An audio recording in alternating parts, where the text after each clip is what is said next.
Okay, Tuesday night, man. It's Tuesday night. We're getting ready to go coast to coast with this one with Cris Simmons, guest host, co-host, special man of the hour, Mr. Michael Lichter. I'm Chris in the studio, in the mobile studio. First time we're ever broadcasting from the mobile studio, so we're looking for your feedback on that.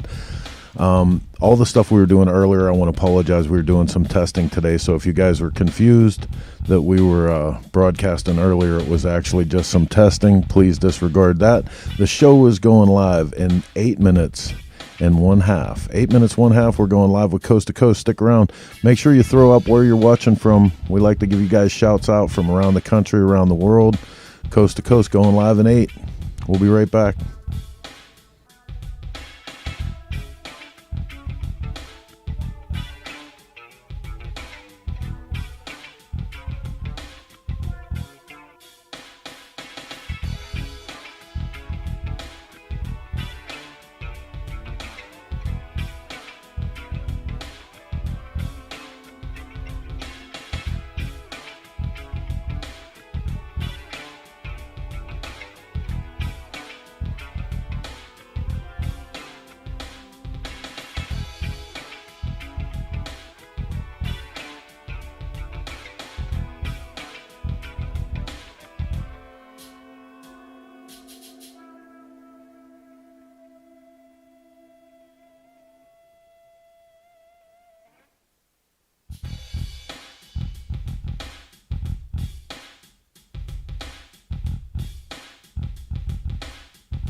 All right, Canada in the house. Narnia. I love Narnia. Marengo, Illinois, what's up? Almost 2 a.m. where you're at. Where you at, brother? Rob Nussbaum. Here we go, baby. First time in the mobile studio. Melbourne, Australia, right on. Say hi to my good mate, Kiwi Mikey, stuck down there. We're waiting for him to come back to the States someday. Miss him terrible and his beautiful wife, Carolyn. New Jersey, Pompton Lakes, New Jersey. What's up? Just a couple minutes left, man. 4 minutes and one half. We're going live with Coast to Coast. I'm Chris, the engineer, here in the mobile studio. Street level, not 50 floors below. Needs more cowbell. You guys are killing me. We'll be going live here in 4 minutes, man. Hang tight while we build up the social media audience. Remember, like and share this program so your friends and neighbors know when we go live with this stuff. We're putting a lot of work in this, and we appreciate the support. Chopper Town, what's up? Cycle Source Magazine crew, everyone in the house. It's filling up nice here. England, that's great. Kisses to the pupper. That's probably not for me. Or if it is, don't tell my wife. We'll be going live in a couple minutes.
Man, always watching these shows build up. It's so great to see Doc Harper in the house.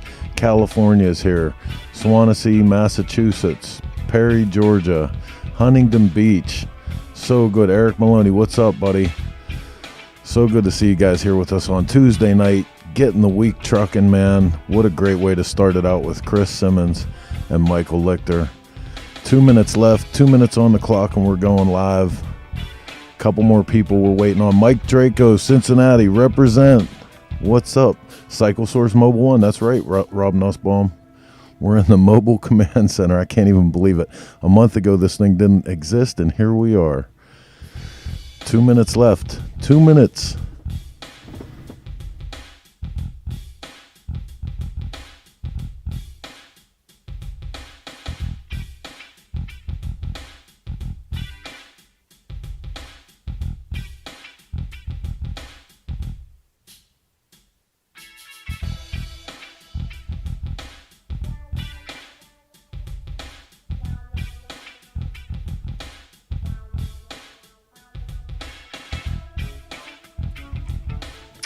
All right, we're getting close to the 1 minute mark, man.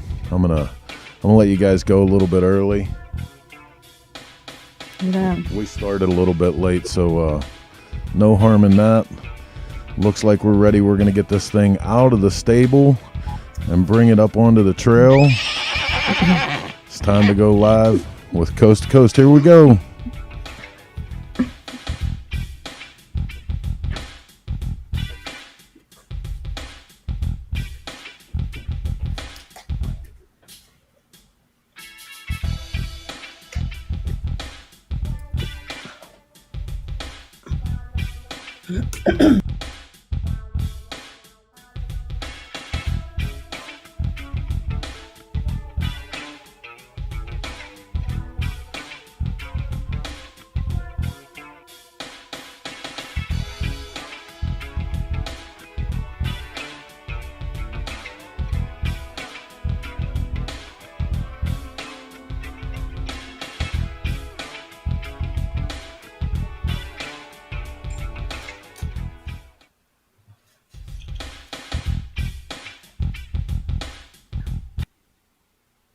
Hey, everybody. How's it going? Hey, welcome to Coast, the show dedicated to life with the motorcycle. I'm your host, Cris Simmons, coming you live from the beautiful island of Maui. We've had a great week. Mike and I had so much fun with the last show. I can't even imagine the fun we're going to have tonight. So let's bring in Mike. Here we are, Michael Lichter, my co-host from Gumby Studios right here. Here's Mike. I think my studio needs a name, but it's just my studio. This is where I am all the time. Hey, I want to say before we get started, happy belated birthday. Yesterday was your birthday. Oh my God, I had to say that out loud. It was my birthday, and it was all good. My kids came over and made fresh pizza and cooked them on the grill. We ate outside. It's all good. But I hate these years ticking by. It's just the way it goes, right? Yep. Well, what's the alternative, right? Absolutely. It's a whole lot better. I just Really. think it's better all the time. Anyway, we had so much fun last week with our Women of the Wall, and we decided to do something a little bit different. So we decided to do something with women custom bike builders, and we have some really cool guests tonight. The history of the women has always been women mechanics. It's really hard to find a lot of information. I know World War II women were working on airplanes and and military vehicles and stuff like that. Motorcycle mechanics, there were a couple. We found one picture from 1917. I think her name is Mrs. John Lang, because back then, when they introduced a woman in the magazines or in the books, it was always Mrs. Patrick Simmons. It was never, the women didn't have a name, apparently, first name. It'd be pretty cool to find some information about her, wouldn't it? Yeah, I mean, I'd love to find out more about her. She looks so intense when she's changing this tire, I love that shot, but it also makes me think of Gloria's family, and they probably have pictures just like this from back then. Yeah, I'm sure they do, and in the old the dirt floor and whatever else they got going here. But what a great shot! I wish I could have found more. I looked and looked, and women have always been working on bikes and cars and stuff, and that's really where the idea for this show came from. So there's other women that we know and that you and I both know we want to talk about tonight also. There are lots of women, but I would like to know a little bit more historically, like where were they? Or why don't we know her first name? But maybe we could ask the ladies that tonight when they come on. Maybe somebody knows something. I don't know. But when I first thought about doing this show too, I thought about our friend Jessie Combs, because Jessie was such an innovator in this field and was such a cheerleader for all other women involved in any kind of motorsports, whether it be cars, trucks, Baja stuff, motorcycles, all that stuff. Oh, there she is. Yeah, that little. What an amazing spirit. Oh, she'd be on tonight if she was with us, huh? Yeah, unfortunately, a lot of you guys know that we lost Jessie August 27th. She was attempting to break her own land speed record, which I think in June they actually said that she did get the record. And I think it was 500 and I think I have written down here somewhere, 522.783 miles per hour, making her the fastest woman on wheels. Yeah. So wow.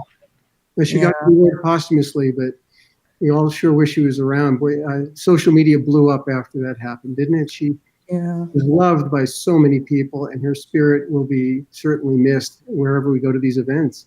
Yeah, I think about her all the time. She used to say, tell me I was the real deal, but she was the first real deal. That was kind of her thing. Her and Teresa Contreras started a thing called The Real Deal. And now there's a foundation, the Jessie Combs Foundation. If you have a chance, go online and check it out. And we want to honor Jessie and for all her courage and just pushing everybody to, like she said, you always knew what you could do. You just needed the confidence. You always had the ability. You just had to know that you could do it. And I think she sure portrayed that, didn't she? She portrayed that confidence. It just exuded from her. I think you could see it in the photo there. Yeah, every photo, every interview, I did some events with Jessie again in Biker Bells last year. And she was an amazing friend. And I think of her all the time. So I really wanted to mention her tonight to start out this show. These other women probably feel the same way that we're going to bring on tonight. In this next photo, man, I just love that smile. It seemed to never end, didn't it? And when she smiled, which she did all the time, it made everybody around her smile. Yeah, it's contagious for sure.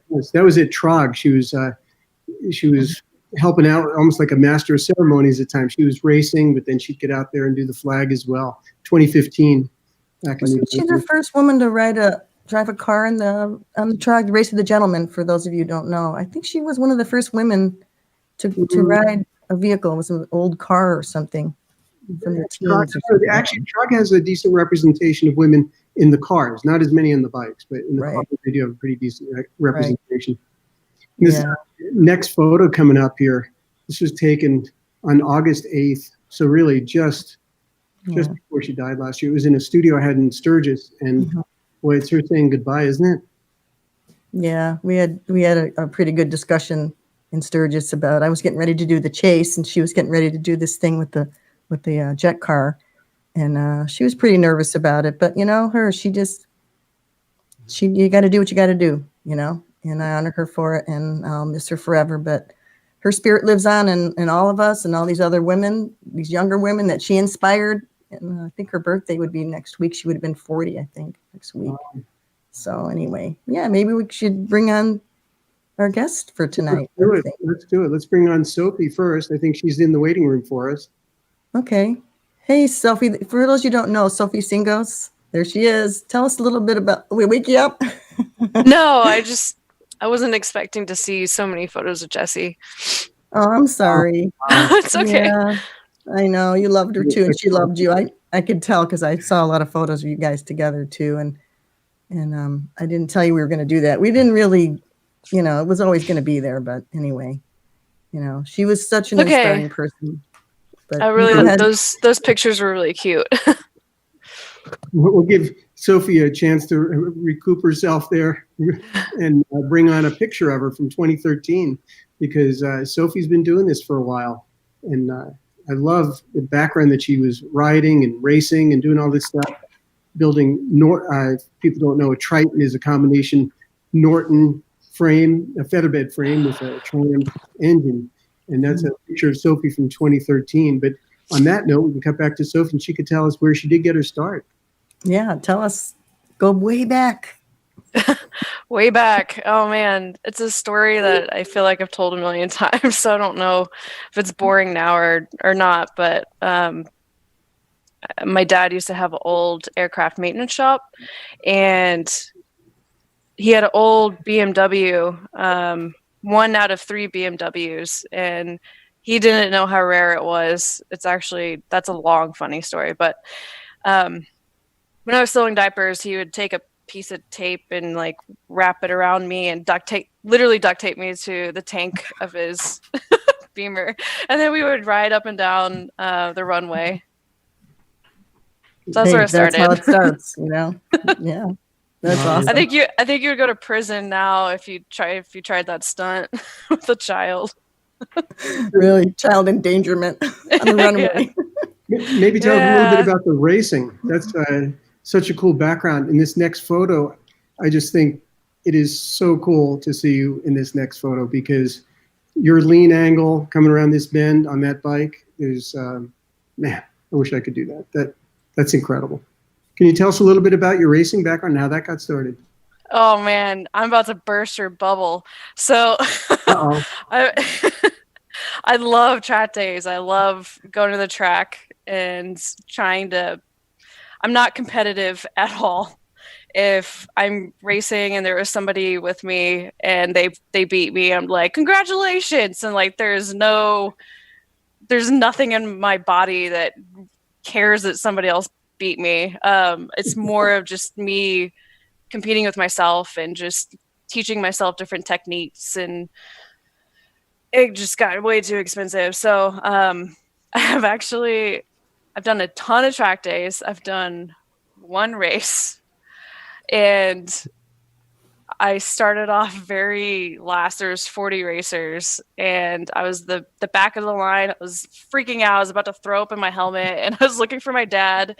And I finally found him in the crowd, and I just saw him say, "Go!" And I look in front of me. Everybody was gone.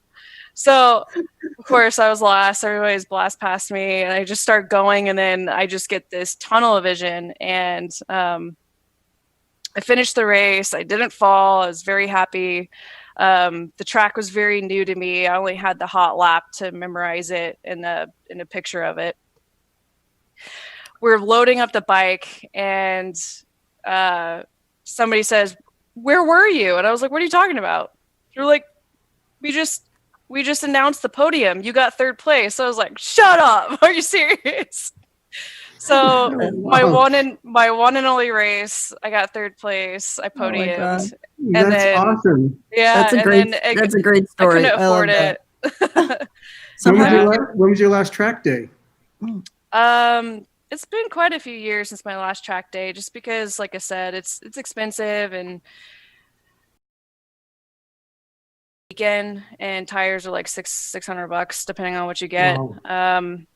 Yeah, and super soft tires. And out here in Texas, it's so hot that you definitely can't reuse them. But yeah, I'd like to get to the track again because I don't like riding street anymore because they're morons texting and driving. I've already been hit once, so. Yeah, it's kind of crazy time for sure. So how did you get into, did you go to college for metalworking and automotive stuff too? Kind of like what Jesse did? I did.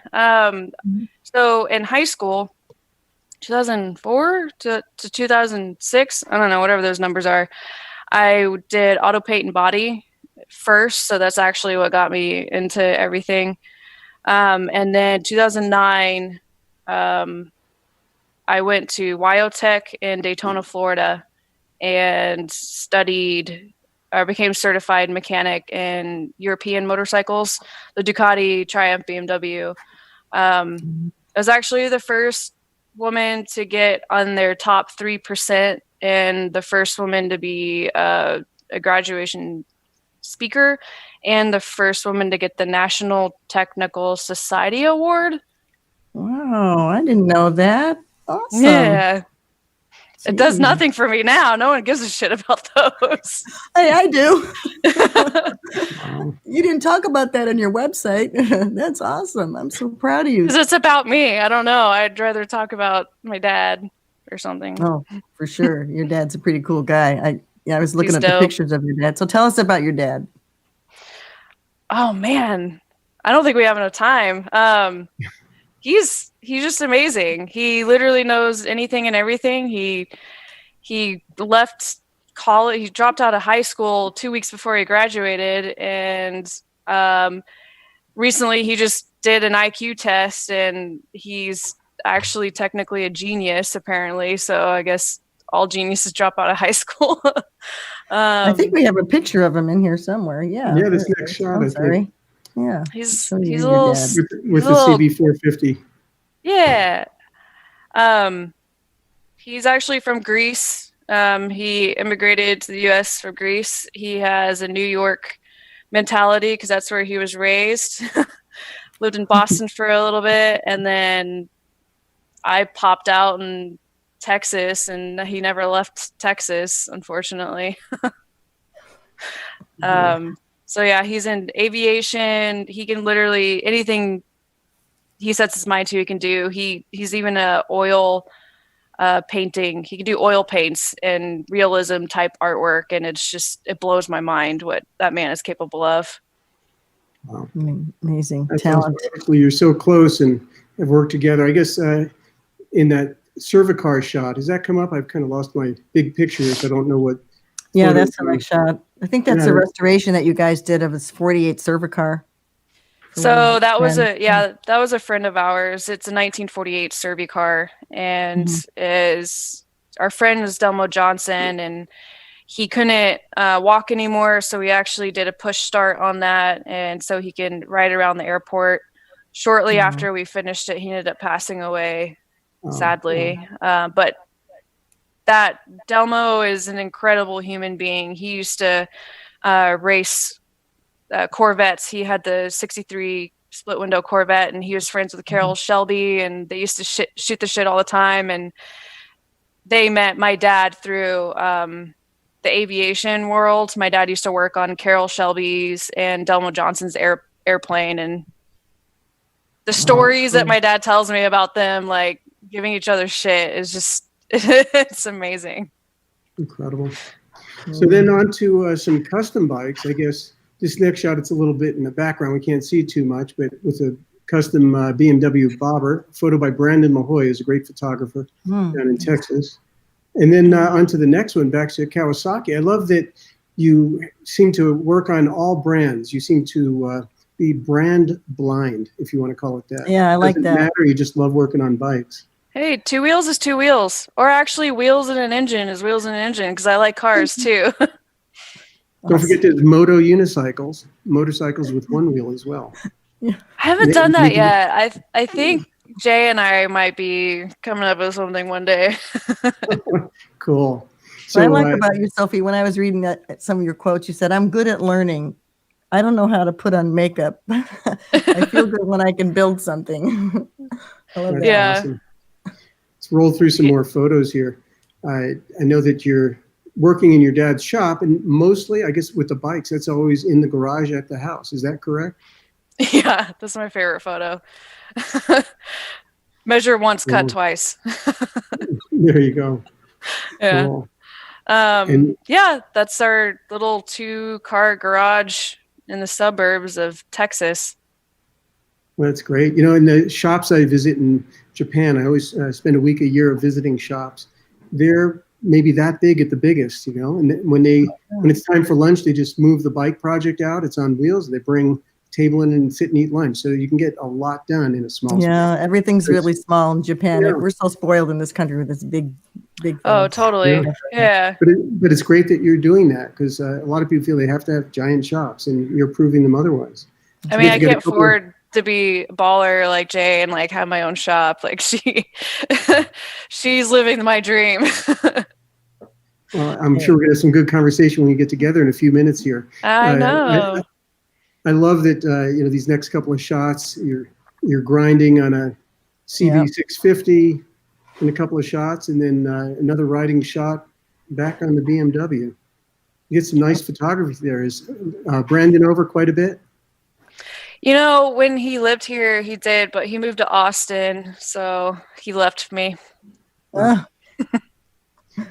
This next one is with your first big street bike, the Ducati 748. So obviously you have a love of Ducatis, and I know that when I know somebody that gets one, I said, "Oh my God, I hope they're a good rider," because they, not in the proper hands, they could be very dangerous. So you clearly know what you're doing. Especially the old ones. The old ones they're so heavy.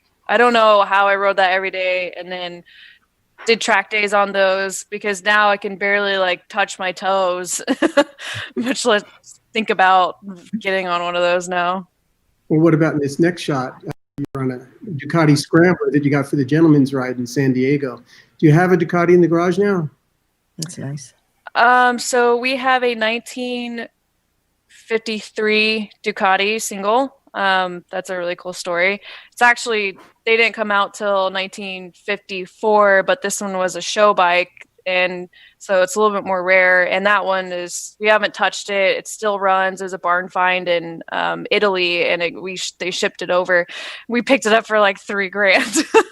The guy realized like after he already shipped it, like what he had. We were like, no, we don't want to sell it. Yeah, then my dad and I also restored a 1966 350 Sebring. That one is so much fun. Like I don't need all the horsepower or torque or anything like that. You just get me on an old vintage bike and I can't stop smiling. And I think that was my favorite. You are very cool. How about in the next photo, the 748 Ducati? What was that one of yours or for a customer? So that one is mine. That's my first bike, the 748 that I got when I was 19. That one I actually rebuilt, blueprinted. A shop that I was working at, they taught me how to blueprint an engine. I poured and polished the heads, put Carrillo, pistol pistons, killer rods, APR bolts, lightened and balanced the flywheel. Full exhaust, like completely that's a little hot rod. It has an 853 big bore kit that I got from Bruce Myers up in New Hampshire, and it was really scary. And I just sold it last year, so. Oh wow! Yeah. What's the story behind this next photo with the Kawasaki?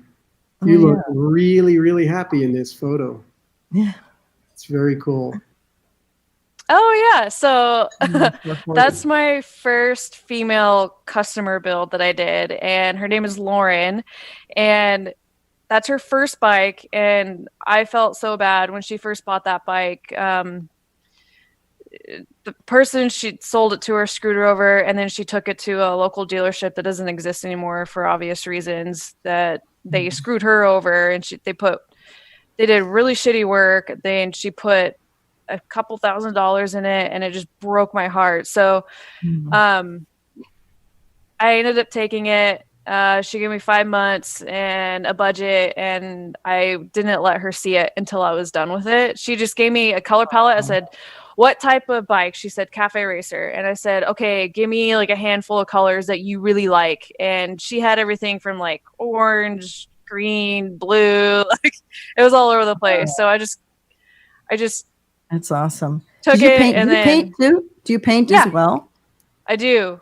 That's Wow. great. Just do it Man, all. you are multi-talented. I Sheesh. wanted to jump on that Kawasaki. That looks like a lot. Really? It was, Cool that's a bike. fun little bike. Actually in my garage right now because she just moved back and I'm storing it for her. So, and she actually, after she got that, she put thousands of miles on it. She rode that more than any of my other customers have ridden their bikes that we've done for them. And she built her own custom bike and she let me do the paint on her tank for that bike too. You inspired someone else. Isn't that great? It was awesome. I was so awesome. proud of her. I'm loving your story more and more. Very How about cool. the motorcycle missions you worked on in 2019? What's going Yeah. on there? Yeah, so that one, it was so hot. That was in Cleveland, Ohio. So Crystal Hess started a nonprofit called Motorcycle Missions, and I am kind of like their build mentor. And so her and I travel together, and we go to different people who host. So there's a host who has like a shop, whether it's a dealership or just somebody who has all the tools and the knowledge, who wants to have first responders and vets come to their shop or dealership after hours once a week. And anyone who suffers PTSD, we teach them how to build a custom motorcycle, and it helps them kind of build that camaraderie that they used to have when they were in the military, or anyone, like I said, anyone who suffers from PTSD. We did an all-female first responder and vet in California last year as well, and we teach them welding. We teach them literally anything they want to learn, and it's kind of helps them rebuild themselves and kind of get their mind off of a lot of the stuff that they've dealt with in the past, because that's what happened to Crystal. Yes, you really need to. Yeah, she has an awesome story. She's in the next picture, actually. If we bring the next picture up, there's Crystal in the next picture. Yeah. It seems like there's got to be a show dedicated to these women with these incredible nonprofits, like Crystal, or in this photo with Teresa Contreras, and is Jesse's partner in The Real Deal. So there's a lot going on. They're doing a lot of good. Yeah, Teresa's awesome. She does body work and paint, and she just built a badass Bronco for Jay Leno, and she does pinstriping, and I mean, she's a firecracker. Wasn't that the last time you saw Jesse was in that last photo, I guess, right? Sadly, yeah. I mean, that was the perfect day. That was my birthday, and I was at the Dofo Winery in Temecula, California. The Real Deal was there with Jesse and Teresa, and we just drank wine, and we were surrounded by 200 vintage motorcycles. The guy even had a couple of Cachulo, which is the original first Ducati, and so I was just like crying and drinking and crying and like hugging people. It was the best birthday. I want to hang out with you more, Definitely. Crying about old bikes. It sounds like fun for sure. It was awesome.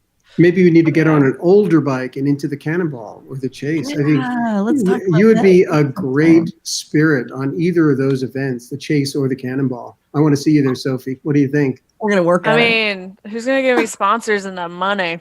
I got to pay bills. Okay, well, somehow you got to do what Jody Perowitz did. She got a good sponsor. That's right. There we go. Gotta get a sponsor. Yeah. Well, we'll get you one. We'll find you one if you want to ride it for sure. Here's another picture of you and Jesse coming up here. I just love this. That's a fun picture, isn't it? Oh, yeah, that was. Oh, God. I got her to start picking her nose. Yeah, so that You're such a bad influence. I know. She invited me out to California after I met her, because I met her at a Hand Built show for the first time, and she was, oh my God, it was so cool. I fly out to California, and she's like, okay, I'm here. I got to pick you up. And I was like, okay, what are you driving? What kind of car? What color? She's like, oh, you'll see it. I was like, okay. So I'm standing outside and she shows up in her freaking trophy truck. And it's just like, you could hear it echoing in the LAX airport. Oh my God. And I get in and I look over and the guy that I was sitting next to in the airplane, and I was like, yeah, that's me. That's my ride. Wow. So I hop in. I was like, dude, can I drive? She just starts laughing. And a lot of fun. yeah, we hung out the whole weekend. And that picture was on our long, romantic bike ride down Long Beach. Yeah, it was awesome.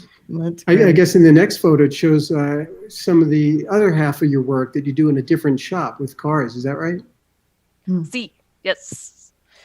Yeah, that's so the last year I kind of took a break from motorcycles, because I'm still with Crystal and I'm doing nonprofit stuff, because that to me is, I'd rather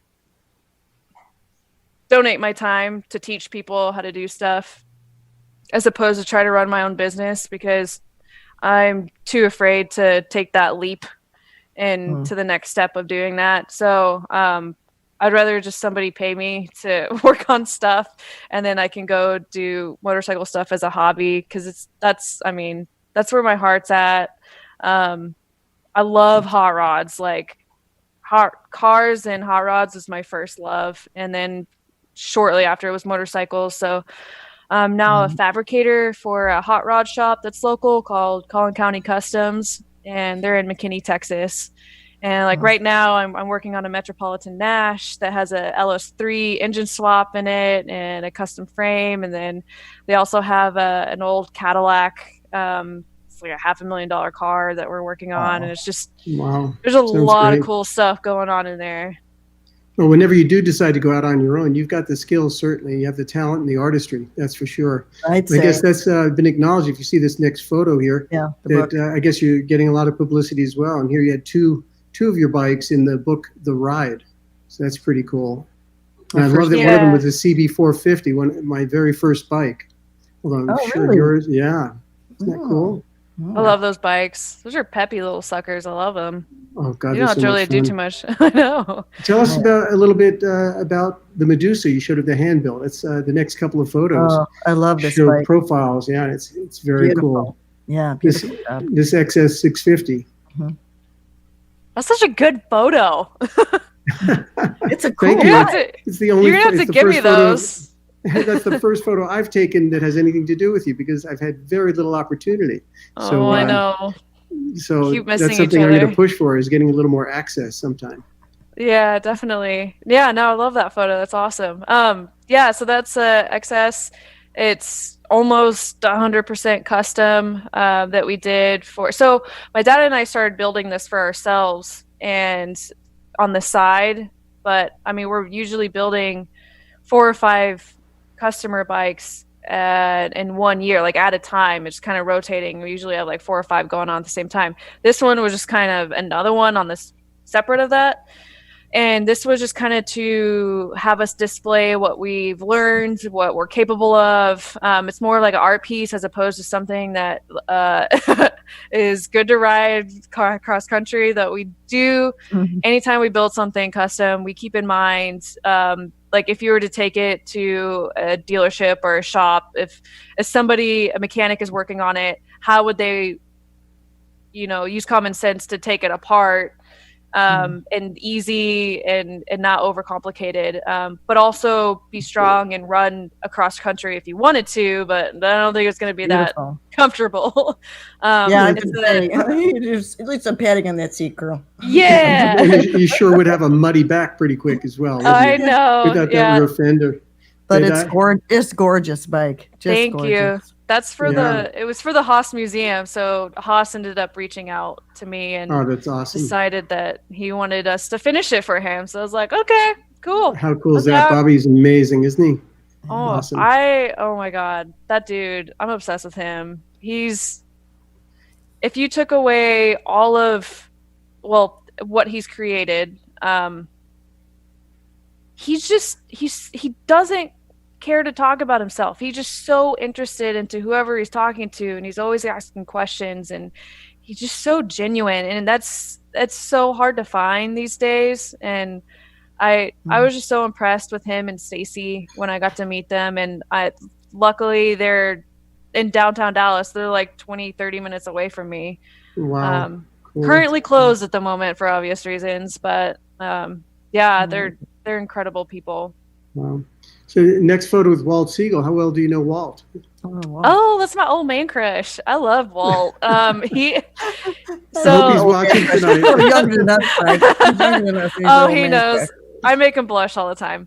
That's No, great. Walt's awesome. So I knew his good friend Bruce Myers, and Bruce Myers taught the multi-level Ducati training. So all the technicians in the world, or I'm sorry, Jesus, the US, whenever they had to get updated training and get to the different levels of training, Bruce Myers was the one that trained you. He used to own a dealership, and then he worked for Ducati North America. Well, he was my instructor and my teacher, and I love him to death. And they are both in New Hampshire, so I guess Walt tried to get me to work for him for years after I moved away from New Hampshire. So I was like, dude, I was just living there. Like, I'm not moving back. You should have found me sooner. So now anytime we see each other, we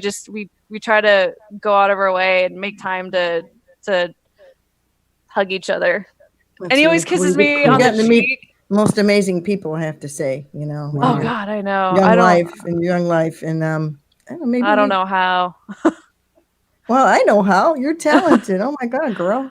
Oh my God, so much talent. I You know, just I do what think- I'm told. Let's bring Jay in. I can't wait to bring Jay in. Yes. Okay, you know, let me just Hey, mention okay. before she goes that people Oh, yeah. love you. I'm telling you, online, people are just saying you're the best. They love your work.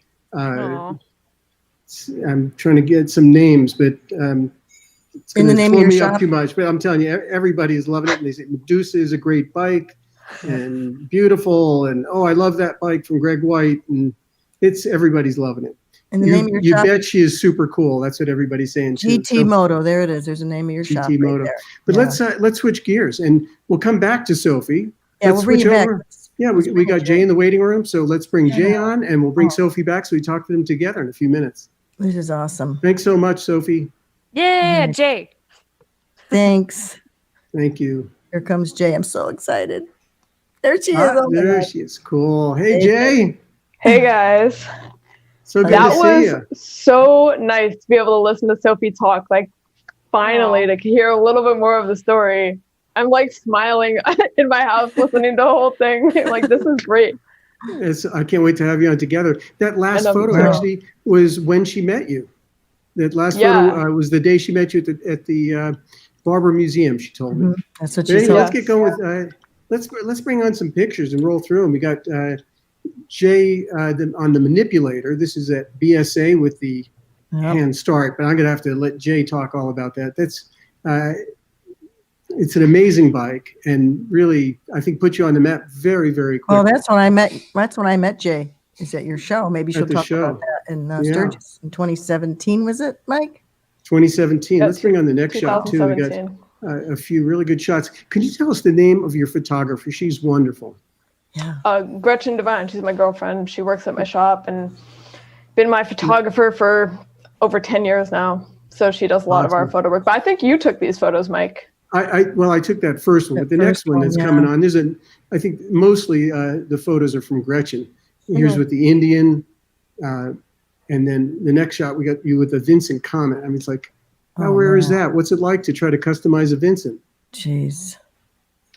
Yeah, she's pretty talented with the camera. Yeah. So Jay, why don't you tell us a little bit about how you got started with motorcycles? Mhm. How far back does that go?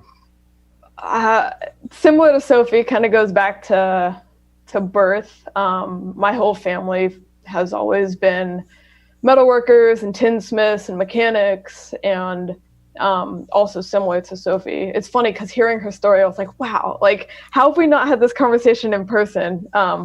But yeah, a lot of similarities, and I guess, you know, there's many people that can relate. Trades get passed down, and so my family trade for the past 100 years were metalworkers. And so when they came to the country, they brought tools, which then solidified them with an occupation here. And that's what my father grew up with, and that's what I wound up inheriting.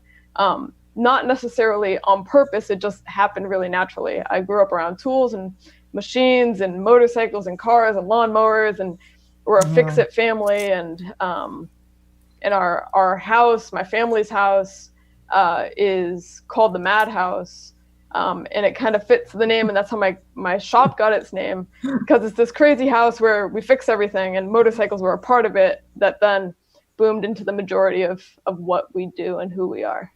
And for those that don't know, that's Madhouse Motors. Yeah, I was wondering how you guys got that name. I didn't want to ask. I thought, that's very cool. I feel like we could have at one point been like a little offended by the craziness of the house and how it sort of seemed like a circus act, and there's always trash everywhere, and you got to be careful where you step. But now we embrace it, and it's kind of a nice community social watering hole. It's a really comfortable place for anyone, and it's I'm lucky to have that.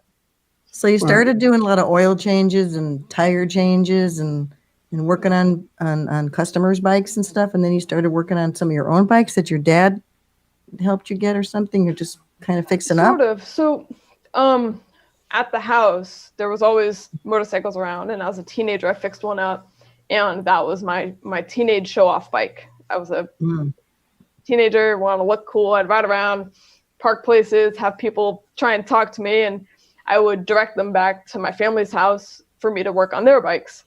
And so for all my teenage years into the start of college, I was doing general maintenance in the back of my family's house. That's how I basically supported my life, and was kind of in my own little world where I didn't know anything about, the motorcycle culture besides, what I was seeing right in front of me, which was just a lot of dirty, quick maintenance. No big events or shows or awards or anything like that. I was really just a mechanic. And as I grew that skill set, and I had adopted teachers to give me guidance, if it was, an engine rebuilding or body work or whatever it may be, I started feeling more comfortable with doing custom builds for other people. It's funny, Michael, because this is kind of where you get pulled in, is that I always did custom bikes for other people. That was kind of what I graduated from the tire and oil changes, even though that's stuff we still do like today. Sure. But I had never done a project for myself actually until Michael's show in 2017, which was life-changing and very liberating for me. Well, on that note, then I'm going to ask you in front of everybody, how come you kept saying no to me when I kept asking you? I said no to Michael all the way up until about 3 months before the show. Calling me, no, man, I saw the roster. I saw who's going to the show. I'd hang up. No, I'm not going. I'd hang up. Then he calls me. He calls me and he reels me into a conversation about Lebanese food. And at the end of the conversation, it was basically like, this is your last chance. And so I finally said yes. And then I had this moment where I was like, whoa, I have to now build a project for myself. I don't have a customer. I don't have their budget. I don't have their time frame. This is my project. So the manipulator was built in about 70 days. And just to backstep, I was saying no because everyone else that was invited were the people that I admire, who I still admire, who I look up to so much. And I was like a kid working in a yard who had never been to any of these events, who had never, done anything besides work on machines for people around here. And I was like, I'm gonna embarrass myself so bad. And I did it, and it changed my life. It made me view building motorcycles in a fun way, because before it's like, yes, I love machines and I love bikes, but I was doing it so I could survive. And Michael, you really kind of like reopened my whole world. Well, thank you. Maybe if we could possibly jump now to photograph number 6, if we could jump ahead. But so what I didn't know is that it was the food that worked. You never told me that, because we always talk about the food, No, Mike. we always talk food. I always want to. I'm begging Jay to make me some of her Lebanese food, but I think now I have to make her some of my tabbouleh with my garden, with the mint out of my garden. So I think that'll be next on the agenda. That's what I had for dinner tonight was tabbouleh. My girlfriend made it, and she's actually really good at cooking Arab food. And I make a good one, so I'll try it for you too. But this photo with Jay up on the pedestal, this is really cool. So I'm going to tell a little story. This is when we were, when I introduced the builders to the media, and we do a little media tour through the gallery and have the builders step up on the pedestals to talk about their bikes, which is really a fun thing, especially for people that are lesser known, to get a chance to get the media, to get them in front of the media. But what you don't see is what happened the night before. It was on actually Friday night. The show was, we were just finished installing it. It usually takes till midnight. And Jay walked in through the back door with Gretchen and another friend, and she just burst into tears. And I'll tell you, I got emotional just seeing that. Can you tell a little bit of that story, if you recall it? Yeah, I mean, I teared up, Mike. I never thought that, like, as background, working on motorcycles is now something that has kind of like a luster to it. And for me, it was really kind of just a means to get by. And I'd gone to school to be an artist, and all of a sudden, in my early 20s or mid 20s, in friggin' North Dakota or South Dakota, with a bunch of people that I don't know, I had this kind of life realization where I felt like I could finally connect what I had worked, my dreams, and what my blue collar, getting dirty, 80-hour week life was. And it kind of took me aback, because and I didn't like working on motorcycles for a huge portion of my life. I hated it. I didn't want to do a tire change at 6 in the morning in the cold in the winter in the tent with a propane tank for years on end. And then this moment where I walk into a gallery as an art student with a motorcycle. We got off the plane. We didn't even know where we were staying. We stayed at a stranger's house in her basement. Me, my girlfriend, 2 of my friends. We didn't even know where we were going. And so I get off the plane. We have this crazy night.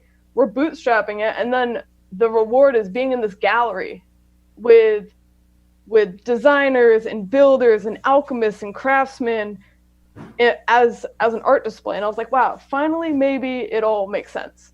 And I think I didn't think anyone was in there. You and then found your tribe, in the and they embraced you for sure.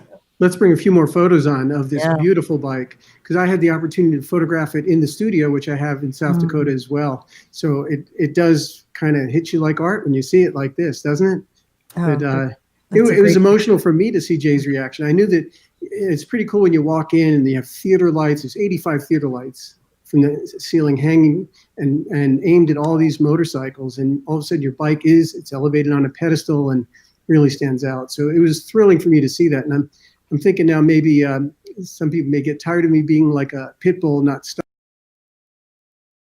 On that one, and I didn't let go. It took a few months to get Jay to agree to bring a bike to South Dakota, but we finally did it. Oh, it is one of my favorite times of Sturgis. My favorite event of Sturgis, I have to say, is your show, and I feel bad I'm not going to be there this year, but it's always the place to be, and there's so much emotion in that room. I feel it. I'm not even a builder. I just love seeing everybody's, because I know the struggles that some of these people put into these motorcycles and just getting there, like Jay said, So well, I just admire that. Yeah. Let's show some more of the manipulator while Jay tells us what happened after this bike. What happened in your career in the next 6 months, 8 months after you showed in Sturgis? So after building the manipulated, I kind of hit this epiphany where I wanted to keep riding that feeling and that wave of being able to go to work and have fun building that bike. I built it with a friend of mine, and it was just like this dynamic electric energy. And after that, I was like, I want to go back to work and have this similar feeling. And so besides the work that I do at my shop and, you know, the service that we do, and so I have a full-size service shop right here in Boston, and that sometimes kind of rubs me the same way of like working in the yard. Like I obviously I love my company, but I wanted to keep incorporating artwork and being able to use creativity and having fun with these machines. And so I built a predecessor to that bike, which is a 1957 Royal Enfield Indian that is running off a similar motif as the BSA, the manipulated. The manipulated starts with a pull start. I had done that because because I was so nervous about the show in Sturgis, I thought that I would show up with this grungy bike and people would say, okay, this kid made a grungy bike. And so I wanted to add in something that showed a little bit of mechanical intelligence, where it's like, yeah, it's not just a grungy bike, but you know, I actually care about how they work. And so I machined a knuckle, which then I welded on a massive brake arm as a pull start. And so after that, I was like, oh shoot, you know, I don't want to be a one-hit wonder with this, you know, how things work mechanically. And so the Royal Enfield, the next twist on it is that whole bike actually functions the way a stick shift car works. So you operate it with your foot with a gas pedal, and so it's a part of the series that I'm doing right now of machines that function and operate a little bit abnormal. So there's the pull start, there's the gas pedal bike, and now I'm working on these two others that'll kind of wrap up this series. But it started with the BSA with the pull start. So they'll all have kind of a interesting, I hope an interesting-ish twist. Oh my God! Everybody just loved that. They were all over it and couldn't believe it. Yeah, if we could jump to 14, at least we could show some of the Enfield Indian photos there. I mean, how do you even get those ideas, Jay? How did you figure out that you're going to do a pull start? Where'd they come from? I don't know. I wish I could tell you. I think I was really nervous that it was just going to show up as like this kind of funky looking bike, and that I wouldn't be able to have an impactful twist. I was so nervous about being a rookie that I was like, I got to do something. And to be honest, amazing. It didn't work at all. It didn't work at all. Yeah. I put electronic ignition in. We tried over and over and over. And the day that it finally started up, I think was a day or two or maybe 3 days before it got shipped out. And my girlfriend happened to get it on camera, and you could see me in the video like panting. You're like, oh my God, it worked. I thought I was going to show up to South Dakota with the thing not working.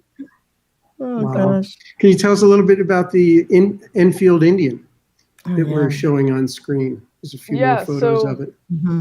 That project I obviously did after, so I was a little bit older, a little bit more aware of what I was doing, and it was much more thought out, and I was able to actually design it with some space instead of rushing for a deadline, and kind of slow my process down and have and pepper in learning. So there was people that I reached out to for teaching me these kind of micro lessons that would help me excel in my skill set. If it was a really high-end machinist or a welder, or people who specialize in British engine rebuilds, because it's a Royal Enfield motor. This Cambridge? What was that? A foot throttle. Does it have a foot throttle? This bike works with a gas pedal. It's on the other side. That's the rear brake. God. And I gas pedal. Wow. I probably kill myself. I don't know. That's quite a bit. It's very, very dangerous. So on the right side, right there, that's actually a hay hook that I routed the cable from the carb down and under. And the drum of it, as you push down, it pulls up and it actuates the carb. There's a little stop so you don't whiskey throttle it. And you pull in the clutch and you shift through the gas tank. And it goes down this whole linkage thing that didn't work for months and finally worked. It looks great, I have to say, but it would scare the shit out of me. I haven't heard of time doing the foot clutch. It's the most dangerous bike I've ever sat on. But it's so badass. Come on. Yeah, it looks cool. Awesome. I wouldn't ride it though. It's great. It's beautiful. Chad Poovy's chiming in that it's absolutely beautiful. He loves it. Sarah Liberday is watching as well. Wayne Magel, I think is his name, asked, where do women like this hide away? We think so many ride, but they're not working on their bikes. But then Corey Mcneilly wrote, we are out there, Wayne, and the more women like this coming out on their own, hopefully the more new names we will see. And that makes me think that I've heard from many people I've heard this from many women. They say, oh, Shia has inspired me. And it's amazing because this is so quick. And I know after you're at my show at Sturgis, you were at the Hand Built and the One Show, and you've been in many, many shows since. So it seems like your world is really exploding quickly, or has exploded quickly. Yeah, I mean, it feels like my character changed a little bit from it all. You know, I'm constantly humbled by people's feedback because I like deep down, I'm kind of like a quiet person. And I consider myself a perpetual student. I'm always reaching out to people for lessons. I'm always trying to learn, trying to read, trying to study new things. And it seems like there's a world out there of other people who want to learn and who want to study this craft, regardless of, you know, of their gender, of their age, of their race, whatever it may be. It's just about kind of getting people out of, as a metaphor, out of the yard, doing the tire changes and oil changes into the light of, you know, people who want to showcase them. And it's just, you know, it's about kind of that slow process to get people out and seen. And at the end of the day, it'll be a really, you know, a really cool thing to see this become a normal thing for a woman bike builder, you know. I think that's going to be the subject of what we get back to when we bring Sofi back on. Let's roll through a few photos of you working, because clearly you spend a lot of time doing that. And I should also ask you, do you know Sandra Dunmoyer, Sandra D, from The Wall of Death? I don't. I should, though. Well, I'd say she probably lives within a half hour of you, and she commented, and she's amazing. She's an amazing writer, an amazing person. She was our guest last week, and she commented, badass, crazy, creative, and nuts. That was Sam. You need to meet her because she's right in your area. Hey, is she talking about you, Mike? Oh no, is she talking about? No, she's talking about Jay for sure. But look at these shots of her work in there. Really, some beautiful shots from Gretchen. Great photography, Gretchen. Beautiful photography, Gretchen. And there she is. Isn't that something? So welding and working on my, grinding my and doing project. everything that needs to be done. But you know, as we roll through these, after we're almost at the last one, but I want to go back actually, if we can, to end this little segment here to photo number 4, because that's another story. We could kind of end Jay's little segment here and then bring Sofi back on after we do this. So you could, why don't you just tell us the story behind this, because it's a wonderful and I really believe inspiring story. Well, I'll make that story brief. But one of the reasons why to be totally frank, the main reason why I was a tire change, oil change, brake valve job mechanic is because I took on a kid when I was 19 and I couldn't go and get a normal job because I had a little baby with me. So I couldn't work at a coffee shop or be a restaurant server or even work at a dealership because I had this kid. So the beauty of having my family's house nearby is that I would be able to have the kid and, you know, put him on the porch, put him inside while I did this kind of work, which might have been a little bit of the reason why I had this moment in South Dakota, because I had this connotation of being a mechanic. Like, it was a struggle because I was raising a kid at the same time, and it wasn't this glorious, fun, you know, let's make sparks thing. It was really, I was trying to get by because I had taken on someone else's kid when I was a late teenager. And so now he's 10, he's my best friend. We ride motorcycles together. He comes and helps me at the shop, and I have a different career. But, you know, it's been a whole build up to now finally getting to this level where I can go to work, I can make art, I can have, you know, friends in this community, and my son's involved, and quite a lot has changed. And there's a lot of people I credit for that. Some people on the screen, and yeah, I mean, things change over time, and it's, you know, it's all a process, but it seems very, very well worth it now. At some point, it didn't always feel that way, but I guess that's pretty natural. Yeah. What a beautiful story. And my understanding is he may even be taller than you now. Is that right? Yeah, he we get my girlfriend's skinny jeans and his jeans mixed up sometimes. Wow. He sounds like quite a kid and really smart from what I understand. He's the cutest kid, I have to say. I just love seeing pictures of him in the shop. Cute, and I saw a picture of him welding, a little movie of him welding, and I was like, oh my God, how cool is that? You know, your mom teaches you how to weld. Come on. Wow. Isn't that awesome? That. You know what? Let's take a little break, right? We've gone into overtime a little bit, so we're going to have to ask our listeners to stick around to hear some conversation of the two of them together, these two amazing builders. Right. If people stick around.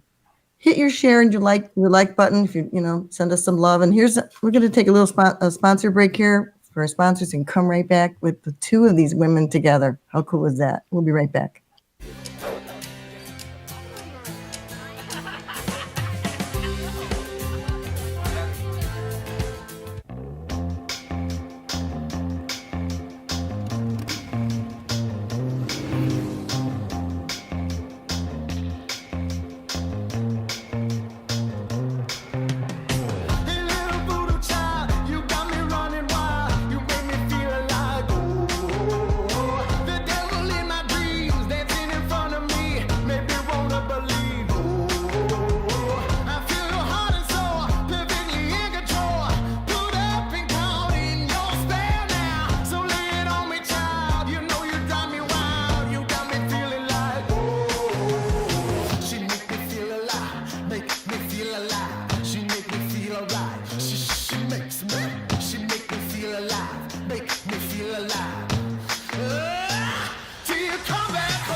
Hey, this is Chris from Cycle Source Magazine, and I want to thank you for watching the flagship show of the Source Media Group, Shop Talk. We go live with Shop Talk every Sunday at 9 p.m. Eastern Standard Time, but it's only one of the many programs we offer from Source Media. In addition to that, Wednesday nights we have Cannonball Chronicles that looks into the life and times of Cannonball racers as they prepare for this year's Motorcycle Cannonball. Thursday night, we have Bike Night Live that dives into the culture of bike night, the food, the bikes, and the fun of hanging out with friends, and we even have some live entertainment. Sunday morning, Cyber Swap kicks off where we have a sort of home shopping network approach to motorcycle swap meets, and we bring guys on that have parts to sell live right there. All of this in addition to our staple programs, which are Grease and Gears TV, live on the street from the events and rallies, Grease and Gears Garage, and Grease and Gears Garage Roadshow. We look forward to bringing more of this type of programming to you from the home of Two Wheel Entertainment, the Source Media Group.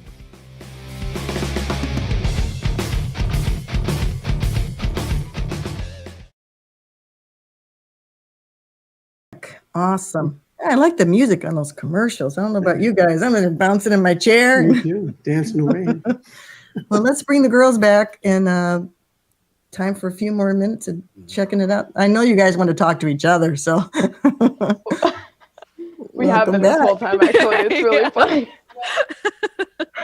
We have a very funny conversation going on backstage. I have a feeling there's going to be a road trip coming up. Yeah. Sofi and Jay together. I'm going to Boston because Texas sucks. It's too hot here.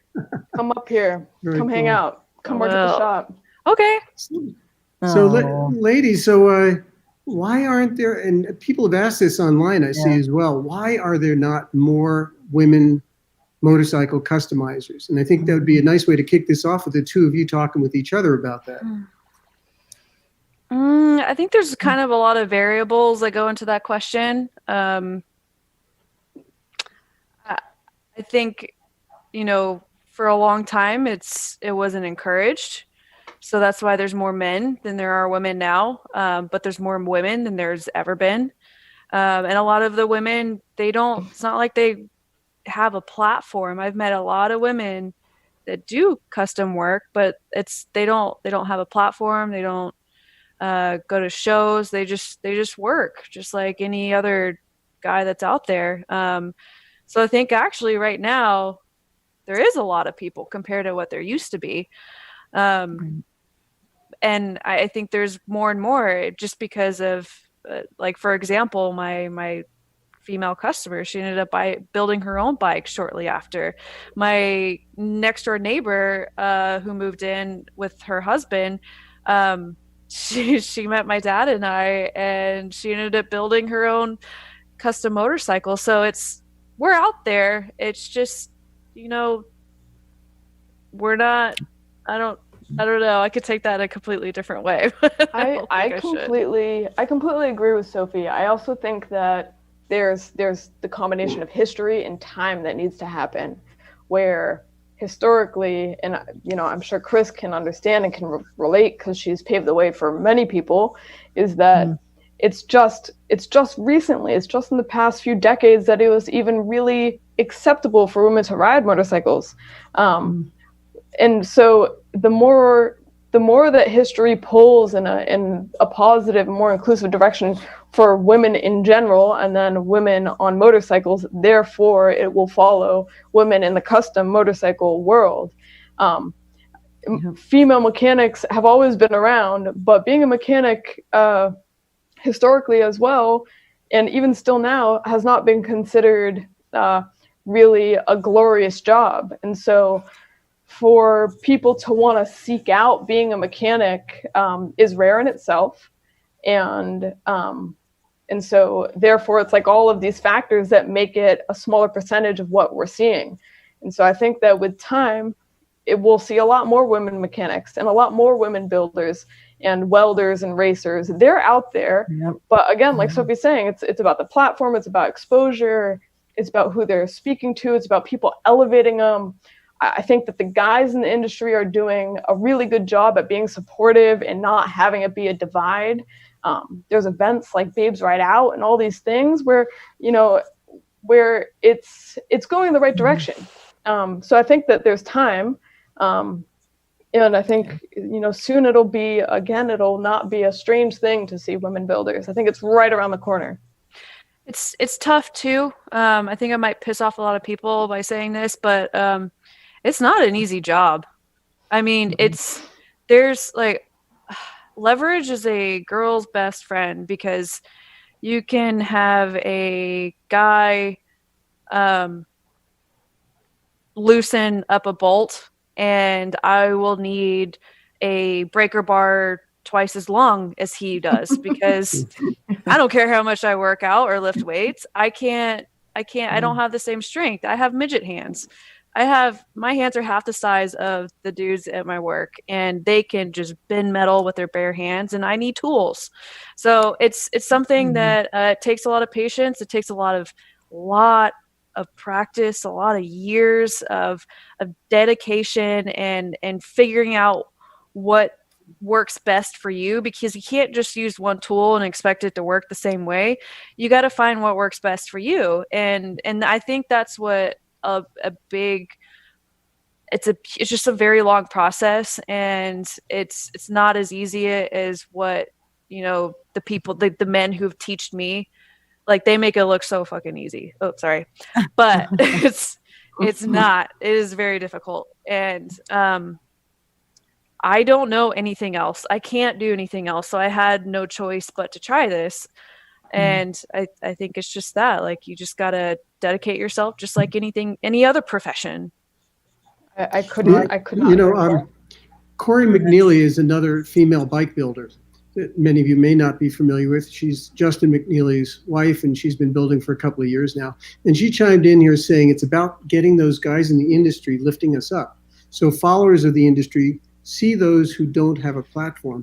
And it's interesting, what I find in her comment there is that she's married to Justin, who's an amazing fabricator. I mean, he is truly a wonderful, wonderful fabricator. And Jay, you grew up, it's in your blood, it's in your genes, and you grew up with these machines, whether it was lawnmowers or bikes, all around you, working on that since a little kid. And Sofi, that garage is right there at the house you grew up in. So Yep. you guys are, you're kind of lucky there. And even for Cora, Very her lucky. husband's a bike builder. So Yeah. do you have any advice, or what can you say to the young women out there that say, I love it, I want to be part of it, but they don't know how? I have some advice on that. And it's, don't be shy to knock on someone's door and ask to be taught.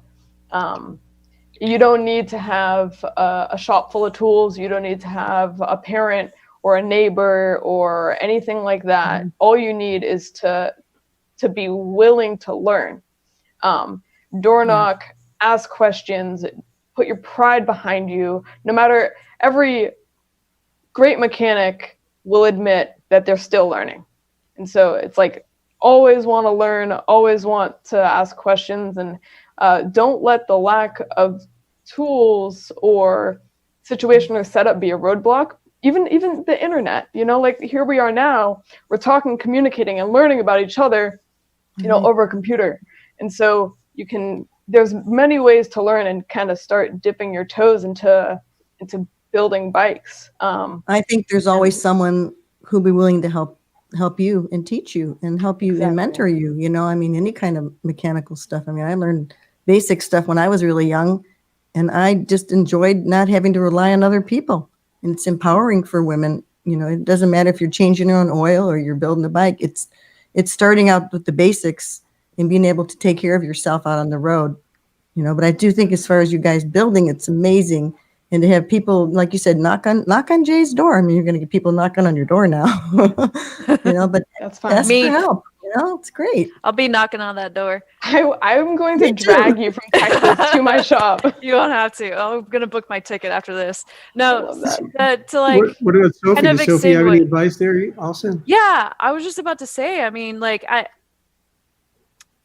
It does help to have somebody like my father or Jay's dad to kind of push you, but I guess I do want to make it clear that my dad never pushed me to do it. Like, it was never he actually had no idea that I was going to be doing what I was doing. He accepted me doing tap, jazz, ballet, gymnastics. Like, I literally did everything until I got my hands on my own dirt bike. And even starting from high school, I got my first job was in a motorcycle dealership or shop, just so I could learn the parts and learn the apparel. And then I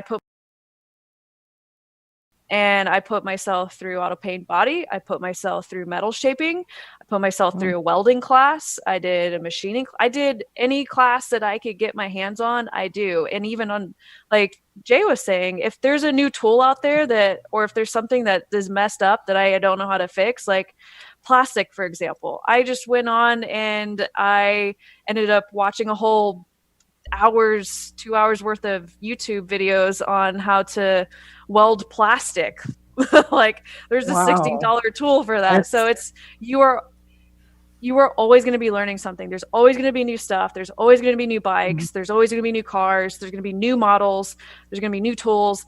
You will always be learning. So that is what keeps me going in this industry, is that it keeps me interested in just learning new stuff. Like, I pride myself at learning. I'm not good at anything, but I'm good at paying attention and learning, and it's because I'm interested. You have to be interested, or else, motorcycles, it's not like a car where if you forget like a lock washer or something and you can just roll off the side of the road, you can't kill somebody if you mess up. You have to pay attention. You have to know what you're doing. You have to practice. Yeah. You cannot get impatient when it comes to motorcycles, because it's two wheels on an engine. And even something messing up tire pressure can cause you to crash. There's just a lot of stuff that goes into it, and it's a lot of hard work. And I don't think mechanics have ever gotten the credit that they do. They just see it as some blue collar, grunge work, when in reality, they're the one that keeps the world nice and oiled and rolling, Amen. Nice and oiled. Awesome. Wow. You guys are just, I'm inspired. I'll tell you. I hope other women are too. Well, men too. Anybody. I think a lot of people be inspired by both their stories. They're great. And I think one thing that's also come out is what good people these two ladies are. A great thing. Wonderful. It's getting to be late here. I just want to tell you both how happy and excited I was to have you come on the show. I was excited. I couldn't sleep last night. I was thinking, oh my God, I love all your work and your stories, and you're just so inspiring. And thanks again for coming. And I don't know what else. Mike, you have anything else you want to say to these girls, or just? Yeah, I want to photograph both of them. Lots more. Thank you, Chris, and thank you, Mike. Also, you two are huge and very important characters in this industry and have paved the way for many of us, and are a huge reason why at least I'm here. Chris, you paved the way for probably a huge majority of the people who are watching this, especially the women. And Michael, thank you for opening my eyes to a whole other side of it.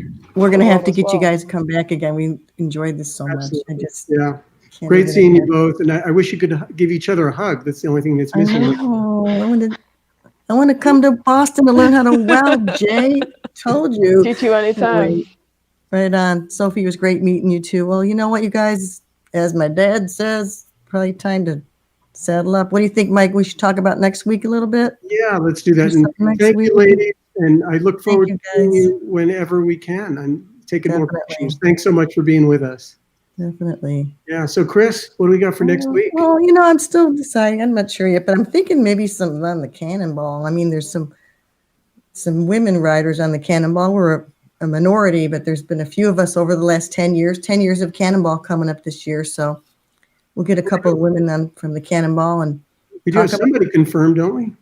What's that? We do have one person confirmed, don't we? I think I might have Sharon Jacobs, my buddy from 2014. We did a lot of miles together and had a lot of fun. And every time I think about Sharon on the Cannonball, I just think about her smiling all the time, because she never stopped smiling the whole time, even though we're in the rain and the mud, and coming next to Sharon, she's smiling, There you go. stuff like that. Cool. But anyway, we'll talk about that more next week.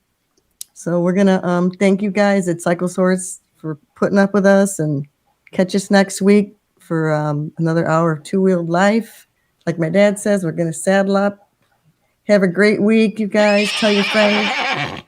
There we go. We got a little horsey action out there. Be safe. Get out and ride. Don't be an asshole. My friend always says. But again, hit your share and like buttons, and let's keep this thing rolling. We'll see you guys next week. Thanks, Chris, Heather, Missy. Right on. Chris, thank you. See you. Bye.